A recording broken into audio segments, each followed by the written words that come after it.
Welcome to this class of Discrete Mathematics for BSc third year students. I am Dr. Priya Solomon, Associate Professor in Department of Mathematics at Government Meera Girls College, Udaipur. आज के lecture में हम discuss करेंगे numeric functions. ये lecture इस topic पे discussion का first part है। सबसे पहले हम डिस्क्रीट न्यूमेरिक फंक्शन को डिफाइन करेंगे। तो ऐसा कोई भी फंक्शन जिसकी domain set of whole numbers मतलब ये set 0, 1, 2 and so on up to infinity. तो ऐसा कोई भी फंक्शन लेते हैं जिसकी domain set of whole numbers हो और रेंज आपकी सेट ऑफ रियल नंबर्स हो, तो वो फंक्शन कहलाएगा डिस्क्रीट न्यूमेरिक फंक्शन। अब क्योंकि हर एक न्यूमेरिक फंक्शन की डोमेन सेम होगी which is the set of whole numbers, तो दो डिस्क्रीट न्यूमेरिक फंक्शंस डिस्टिंग्विश होते हैं अपनी रेंज से। तो अगर न्यूमेरिक फंक्शन को हम a से रिप्रेजेंट कर रहे हैं तो it will be identified by it's range, जिसको हम a0, a1 and so on से रिप्रेजेंट करेंगे। क्योंकि इसकी डोमेन 0, 1, 2 एंड सो ऑन है, रेंज हो जाएगी a0, a1, a2 एक्सेट्रा, जहाँ a0 is f0, a1 is equal to f1, a2 will be equal to f2 and so on। तो numeric function को हम इसकी रेंज वैल्यूज से आइडेंटिफाई करते हैं। अब न्यूमेरिक फंक्शन को दो तरह से रिप्रेजेंट किया जा सकता है, तो उन दोनों मेथड्स को हम देखेंगे। तो पहला मेथड जो है न्यूमेरिक फंक्शन को रिप्रेजेंट करने का, वो है by listing the range values a0, a1, a2 and so on. तो अगर सारी वैल्यूज़ को आप इस तरीके से लिख देते हैं तो ये न्यूमेरिक फंक्शन को रिप्रेजेंट करेगा। जैसे इसका एक एग्जांपल देखिए, ये रेंज वैल्यूज़ लिखी हुई हैं, तो ये रिप्रेजेंट कर रहा है न्यूमेरिक फंक्शन को जिसकी rth टर्म r² के बराबर है। तो rth टर्म क्योंकि r² है, this is 0², this is 1², this is 2², 3² and इस तरीके से आप कंटिन्यू कर सकते हैं। दूसरा तरीका न्यूमेरिक फंक्शन को रिप्रेजेंट करने का होता है बाय रिप्रेजेंटेशन फॉर्मूला। अगर आप rth टर्म ar को एज अ फॉर्मूला रिप्रेजेंट कर दें, मान लीजिए ar is equal to r² plus 1 for all r greater than और इक्वल टू 0, तो ये न्यूमेरिक फंक्शन को रिप्रेजेंट करेगा। जैसे आप इसमें r इज इक्वल टू 0 लेंगे तो a0 will be equal to 0² plus 1 that is equal to 1, तो ये पहली रेंज वैल्यू आपके पास आ जाएगी 1। r is equal to 1 लेते हैं तो a1 will be equal to 1² plus 1 that is equal to 2। इसी तरीके से a2 हो जाएगा 2² plus 1 that is equal to 5 and so on। तो ये जो रिप्रेजेंटेशन फॉर्मूला है ये भी आपके न्यूमेरिक फंक्शन को रिप्रेजेंट करने के लिए यूज़ किया जा सकता है। तो इन दो तरीक़ों से न्यूमेरिक फंक्शन रिप्रेजेंट हो सकता है, by listing all the values और by representation formula. Numeric functions को रिकरेंस रिलेशंस के थ्रू भी डिराइव किया जा सकता है। तो अब रिकरेंस रिलेशंस क्या होते हैं वो आप देखिए। अगर न्यूमेरिक फंक्शन आपका इस तरीके से है तो an equation which relates ar to one or more of its predecessors मतलब इससे पहले आने वाली terms a0, a1 up to ar-1, तो ऐसा रिलेशन जो ar को अपने पहले आने वाली टर्म से रिलेट करता है वो कहलाता है रिकरेंस रिलेशन। तो अब अगर आपको कुछ इनिशियल टर्म्स दे रखी हैं a0, a1 एक्सेट्रा और साथ में रिकरेंस रिलेशन दे रखा है जो ar को अपने पहले आने वाली टर्म से रिलेट करता है, तो हम न्यूमेरिक फंक्शन ऑब्टेन कर सकते हैं। अब ये कैसे किया जाता है उसके लिए आप एक एग्जांपल देखिए। एग्जांपल में ये इनिशियल टर्म्स हमें दे रखी हैं a0 is equal to 1 and a1 is equal to 1। साथ में रिकरेंस रिलेशन दे रखा है जो ar को अपने प्रीडिसेसर से पहले आने वाली टर्म से रिलेट कर रहा है। तो यहाँ ar is equal to ar-1 plus ar-2 for all r greater than और इक्वल टू 2। तो यहाँ आप देख सकते हैं ए आर जो है अपने पहले आने वाली दो टर्म्स का सम है। अब अगर आपको न्यूमेरिक फंक्शन निकालना है तो देखिए न्यूमेरिक फंक्शन में पहली दो टर्म्स हमें ऑलरेडी दे रखी हैं, तो न्यूमेरिक फंक्शन को हम ए से रिप्रेजेंट कर रहे हैं, फर्स्ट टू टर्म्स हमें दे रखी हैं। अब रिकरेंस रिलेशन अगर हम यूज़ करेंगे तो आगे आने वाली टर्म अपने से पहले वाली दो टर्म्स का सम है, तो इन दो टर्म्स का सम करेंगे तो आपको अगली टर्म मिल जाएगी, तो 1 + 1 = 2। फिर इन दोनों को सम करेंगे तो 1 + 2 will give you the next term 3। 2 + 3 का सम करने से आपको 5 मिलेगा। 3 + 5 = 8 एंड सो ऑन। तो ये जो नंबर्स आपको मिले हैं न्यूमेरिक फंक्शन में, ये कहलाते हैं Fibonacci numbers. Each number is equal to sum of previous two numbers. तो इस तरीके से अगर आपको इनिशियल टर्म्स दे रखी हैं एंड रिकरेंस रिलेशन दे रखा है तो हम न्यूमेरिक फंक्शन निकाल सकते हैं। रिकरेंस रिलेशन को हम आगे के लेक्चर्स में डिटेल में स्टडी करेंगे। नेक्स्ट एग्जाम्पल में हम देखेंगे कि न्यूमेरिक फंक्शन कैसे डिराइव किया जाता है। तो एग्जाम्पल आप देखिए, यह है an aircraft takes off after spending 10 minutes on the ground. तो एरोप्लेन 10 मिनट तक ग्राउंड पर रहता है। Then it climbs up at a uniform speed to an altitude of 10,000 metres in 10 minutes. 10,000 metres की हाइट ये अटेन कर लेता है 10 मिनट में at a uniform speed.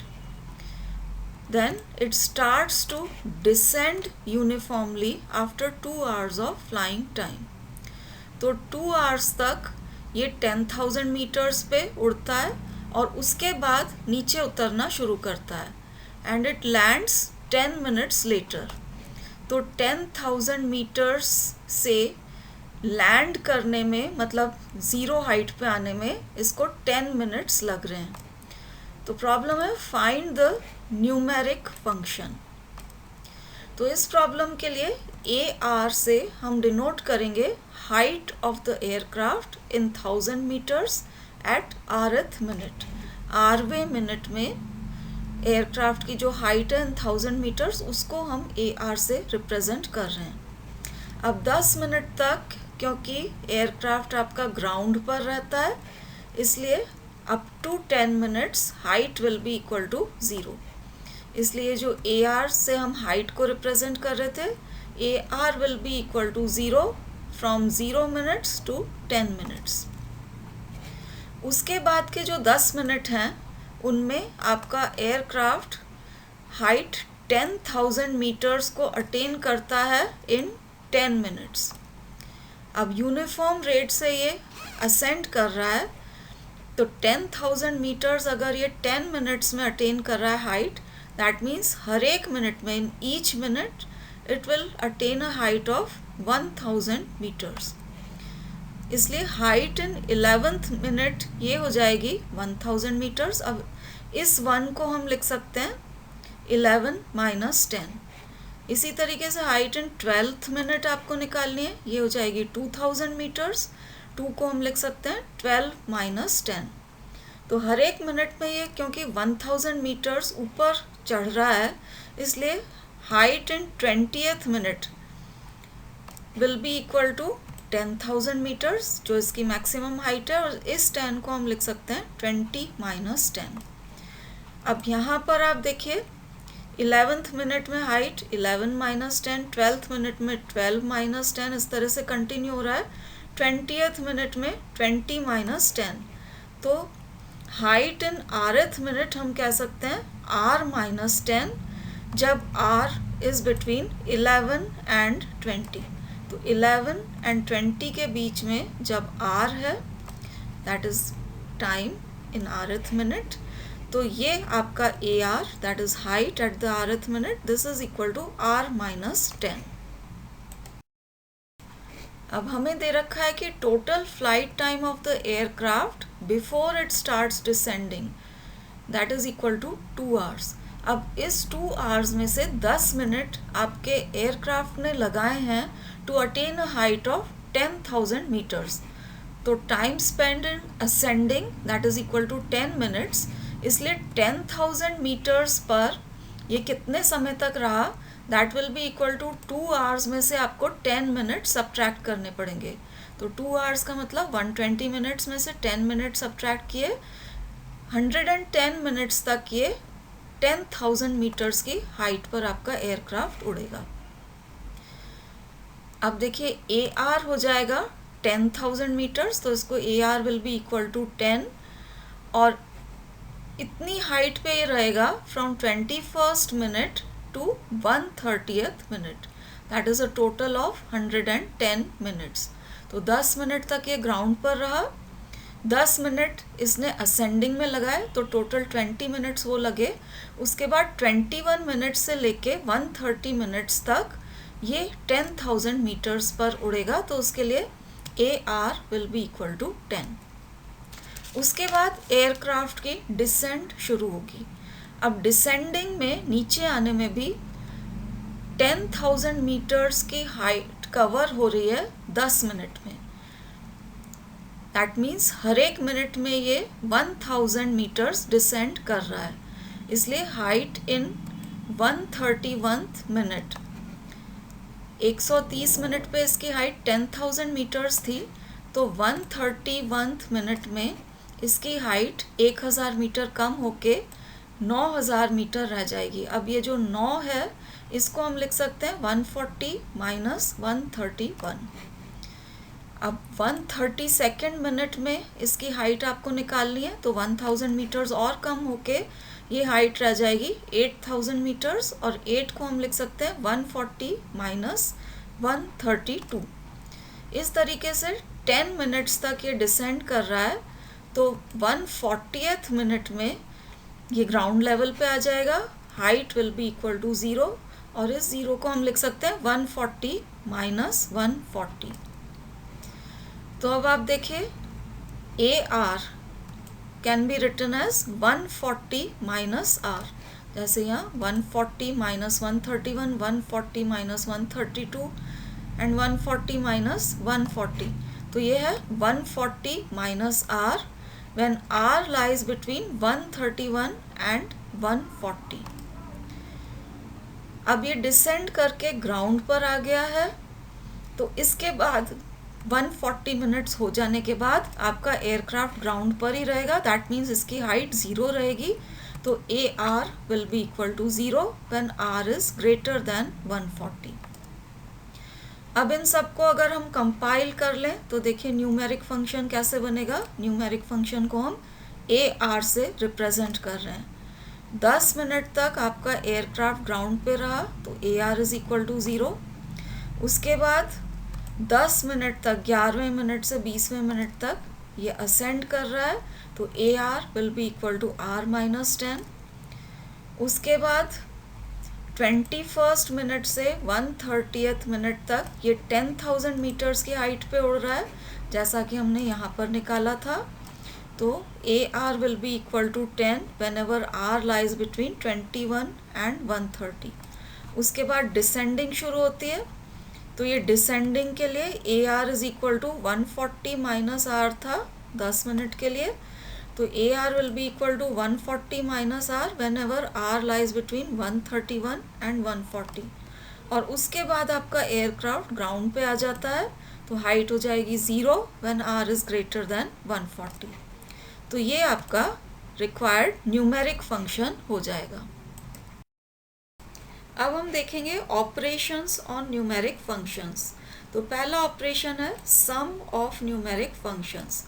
तो अगर आपको दो numeric functions a and b दिए हुए हैं, इनका सम भी एक न्यूमेरिक फंक्शन होगा जिसे हम c से डिनोट करेंगे, and c r will be given by a are plus b r.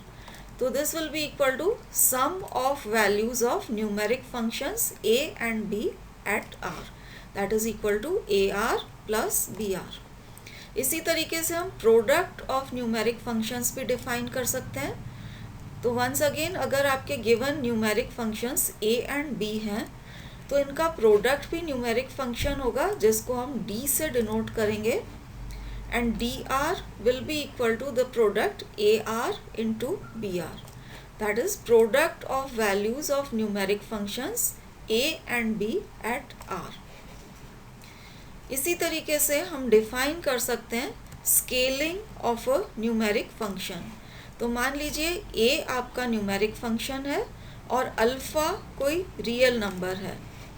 तो ये जो न्यूमेरिक फंक्शन होता है a अल्फ़ा, ये कहलाता है स्केल्ड वर्जन ऑफ a, जहाँ स्केलिंग फैक्टर अल्फ़ा के बराबर है. अब sum, product and scaled version कैसे निकाले जाते हैं हम नेक्स्ट एग्जाम्पल्स के थ्रू देखेंगे. नेक्स्ट एग्जाम्पल देखिए. मान लीजिए ये दो numeric functions a and b आपको दिए हुए हैं. फिर ar is given by this relation and ये आपका br है. अब आपको sum of these two numeric functions निकालना है. तो इस न्यूमेरिक फंक्शन को, जो कि सम फंक्शन है, इसे हम c से डिनोट कर रहे हैं. अब cr निकालने के लिए आपको ar प्लस br करना पड़ेगा. तो अब आप देखिए, जब r 0 एंड 2 के बीच में रहता है तो ar की वैल्यू यहाँ से आएगी और br की वैल्यू यहाँ आएगी इन द रेंज 0 एंड 2. तो when r lies between 0 and 2, आप इसे और इस वैल्यू को ऐड कर दीजिए. तो ये आपके पास cr की वैल्यू आ जाएगी. 2 added to 1 plus 2 to the power r gives you 3 plus 2 to the power r when r lies between 0 and 2. अब जब r is equal to 3 होगा तो ar की वैल्यू आपको यहाँ से निकालनी पड़ेगी और br की वैल्यू यहाँ से निकलेगी. तो r is equal to 3 पर cr निकालने के लिए ये वैल्यू और ये वैल्यू आपको ऐड करनी पड़ेगी. तो इन दोनों को ऐड करके आपको ये वैल्यू मिल रही है और r इज इक्वल टू 3. अब r जब ग्रेटर देन 3 होगा, that means r equal to 4 या ग्रेटर देन और इक्वल टू 4 हो, तो ar की वैल्यू यहाँ से आएगी एंड br की वैल्यू इस रिलेशन से आएगी. तो आप इन दोनों को ऐड कर देते हैं तो ये आपके ar plus br that is equal to cr की वैल्यू आ जाएगी फॉर r ग्रेटर देन और इक्वल टू 4. तो ये cr आपका न्यूमेरिक फंक्शन हो गया, which is the sum of numeric functions a and b. इसी तरीके से अगर आपको प्रोडक्ट निकालना है of numeric functions a and b, तो प्रोडक्ट फंक्शन को हम d से रिप्रेजेंट करेंगे. d की वैल्यू भी इसी तरीके से निकाली जाएगी. तो dr आपको निकालना है. तो देखिए 0 एंड 2 के बीच में जब r रहता है तो ar की वैल्यू यहाँ से लेके और br की वैल्यू यहाँ से लेके आपको मल्टीप्लाई करना है. तो ये हमने प्रोडक्ट ले लिया है. r इज इक्वल टू 3 के लिए ar की वैल्यू यहाँ से और br की वैल्यू यहाँ से लेके मल्टीप्लाई करना है. तो ये इन दोनों का प्रोडक्ट हो गया for r is equal to 3. And r greater than और इक्वल टू 4 के लिए ar की वैल्यू यहाँ से और br की ये वैल्यू लेके हमें मल्टीप्लाई करना है. तो ये आपके पास प्रोडक्ट आ गया फॉर r ग्रेटर देन और इक्वल टू 4. तो ये आपका हो गया है product of numeric functions a and b. इसी तरीके से स्केलिंग कैसे की जाती है उसका एग्जाम्पल देखिए. तो मान लीजिए ये आपका गिवन न्यूमेरिक फंक्शन है. अब इसका स्केलिंग फैक्टर अगर हम अल्फ़ा लेते हैं तो अल्फ़ा इंटू ar निकालने के लिए ये हर एक वैल्यू आपको अल्फ़ा से मल्टीप्लाई करनी पड़ेगी. तो ये अल्फ़ा इंटू ar ये हो जाएगा 2 into alpha when r lies between 0 and 2, और ये वैल्यू आप अल्फ़ा से मल्टीप्लाई कर देते हैं तो ये आ जाएगा alpha 3 to the power minus r plus 1 when r is greater than और इक्वल टू 3. तो इस तरीके से आप स्केलिंग कर सकते हैं बाय अ फैक्टर अल्फ़ा. अब न्यूमेरिक फंक्शंस के कुछ स्पेशल फॉर्म्स देखिए. तो पहला है modulus of a numeric function. तो अगर a आपका गिवन न्यूमेरिक फंक्शन है, मॉड a ये हो जाएगा ar if ar is greater than और इक्वल टू 0, और ये होगा minus ar if ar is less than 0.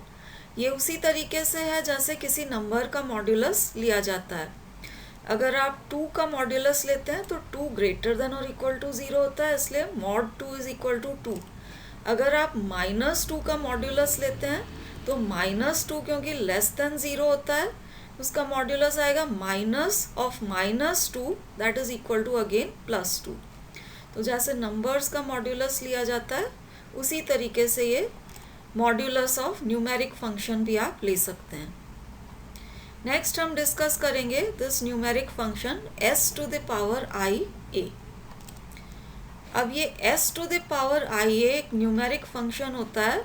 अगर इसे हम b से रिप्रेजेंट करें तो इसकी वैल्यू होती है 0 whenever r is between 0 and i minus 1। तो r is equal to 0, 1, 2 up to i minus 1 पे ये वैल्यू 0 आएगी और ये वैल्यू आएगी a r minus i whenever r is greater than or equal to i। तो s to the power i a ये numeric function इस b r से रिप्रेजेंट किया जाता है। इसी तरीके से हम डिफाइन कर सकते हैं numeric function s to the power minus i a. अब s to the power minus i a को अगर हम d से रिप्रेजेंट करें तो ये डी आर हो जाएगा A are plus I for R greater than और इक्वल टू 0। तो यहाँ पर आप ध्यान रखिए कि जब s टू द पावर आई ए हम लेते हैं तो यहाँ पर ए आर माइनस आई आता है whenever i r is greater than or equal to i, और s to the power minus i a लेने पर यहाँ पर आपको r प्लस i मिलता है whenever r is greater than or equal to 0। s to the power i a and s to the power minus i a कैसे निकाले जाते हैं उसके लिए अब हम एक एग्जाम्पल देखेंगे। तो मान लीजिए ये आपका न्यूमेरिक फंक्शन आपको दे रखा है, this is the numeric function a। हमें निकालना है s to the power 2a and s to the power -2a। इसके लिए आप s to the power ia की डेफिनेशन देखिए। तो s to the power ia numeric function होता है जिसे हम br से रिप्रेजेंट कर रहे हैं। इसकी वैल्यू 0 होती है when r lies between 0 and i minus 1, और ये वैल्यू होती है a r minus I when r is greater than और इक्वल टू i।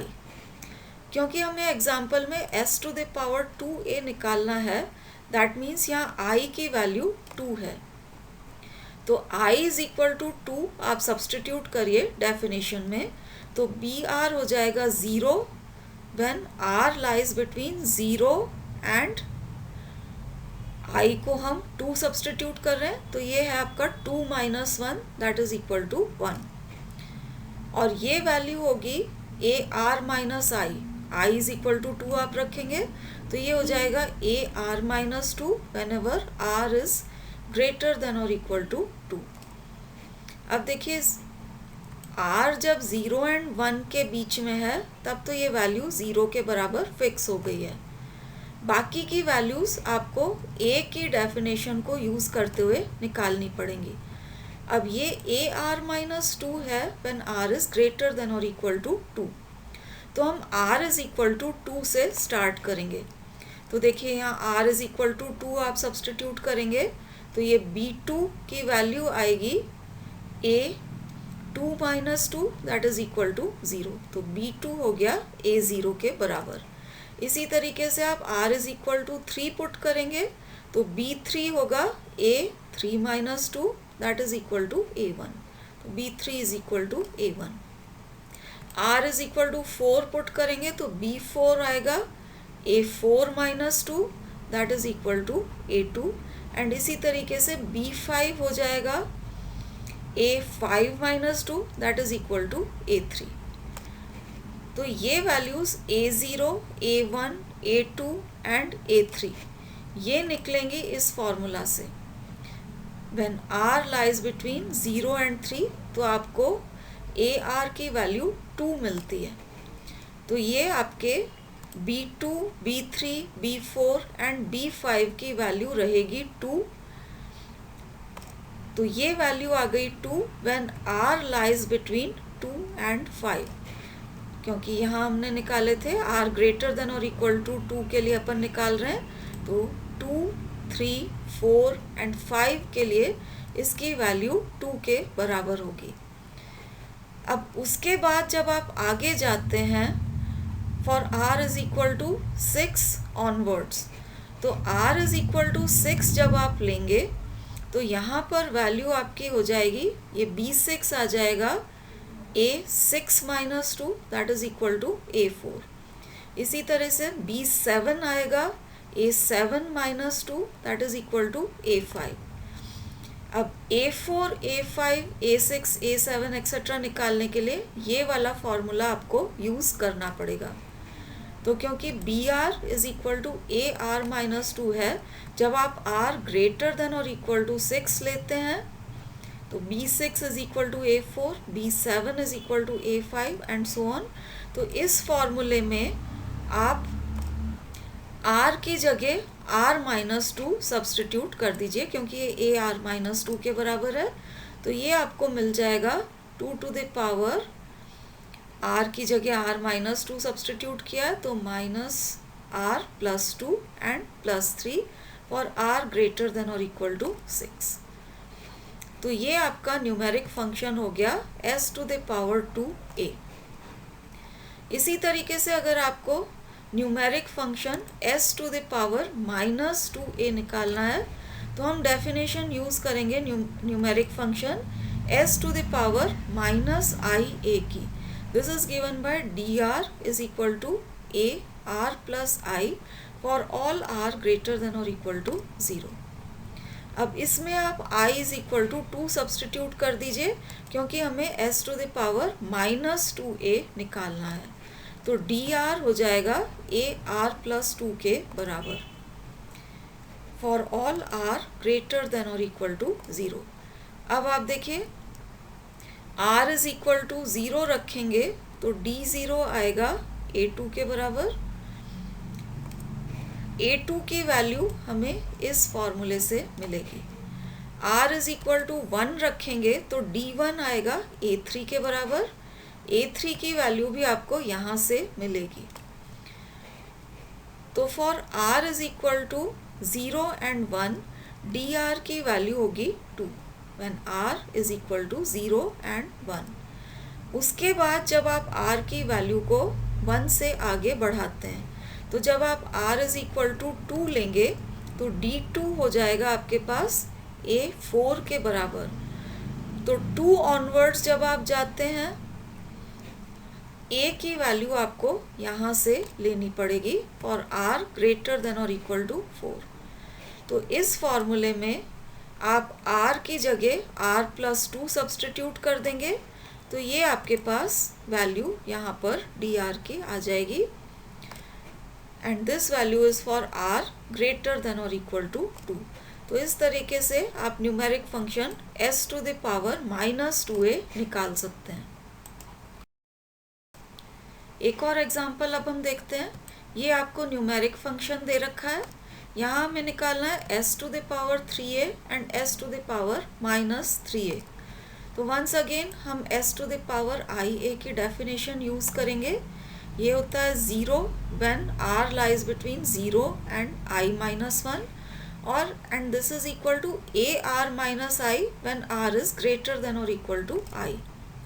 अब यहाँ पर क्योंकि हमें s to the power 3a निकालना है तो i की जगह हम 3 लेंगे। तो br आपका हो जाएगा 0 when r lies between 0 and 2 and ये हो जाएगा ar minus 3 when r is greater than और इक्वल टू 3। तो अब आप देखिए 0 एंड 2 के बीच में तो इसकी वैल्यू 0 पे फिक्स हो गई है, तो ये वैल्यू हमने यहाँ से लिख दी है। अब ये वैल्यू होती है ar minus 3 when r is greater than और इक्वल टू 3। तो ये वैल्यू आपको निकालनी पड़ेगी इन फॉर्मूलों से।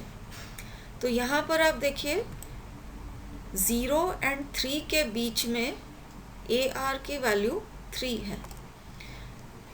अब यहाँ पर वैल्यू क्योंकि आपको ar माइनस 3 लेनी है तो आप यहाँ लिमिट में यहाँ पर 3 ऐड कर दीजिए और यहाँ पर भी 3 ऐड कर दीजिए।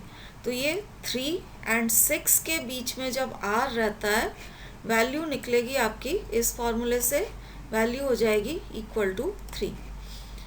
अब उसके बाद जब आप आगे जाते हैं तो आप इस फॉर्मूले में 3 ऐड कर दीजिए, तो 4 + 3 7 हो जाएगा। जब r ग्रेटर देन और इक्वल टू 7 होगा तो वैल्यू इस फॉर्मूले से निकलेगी। तो यहाँ आप r को r - 3 से रिप्लेस कर देंगे, तो ये वैल्यू आपको इस तरीके से मिल जाएगी फॉर r ग्रेटर देन और इक्वल टू 7। तो ये आपका न्यूमेरिक फंक्शन हो जाएगा s⁻³ अब आपको न्यूमेरिक फंक्शन s⁻³ अगर निकालना है तो हम s⁻⁻a वाला फॉर्मूला यूज करेंगे। This is given by dr is equal to a r plus I whenever r is greater than or equal to 0। अब क्योंकि हमें s⁻³ निकालना है, तो दैट मीन्स I को हम रिप्लेस कर रहे हैं 3 से, तो dr हो जाएगा a r plus 3 whenever r is greater than or equal to 0। अब a r plus 3 निकालने के लिए हम ये a वाले फॉर्मूले को यूज़ करेंगे। तो देखिए, अब जब आप r is equal to 0 लेंगे तो यहाँ आपको मिलेगा d0 is equal to a3 and a3 की वैल्यू यहाँ से आप देख सकते हैं a3 is equal to 3।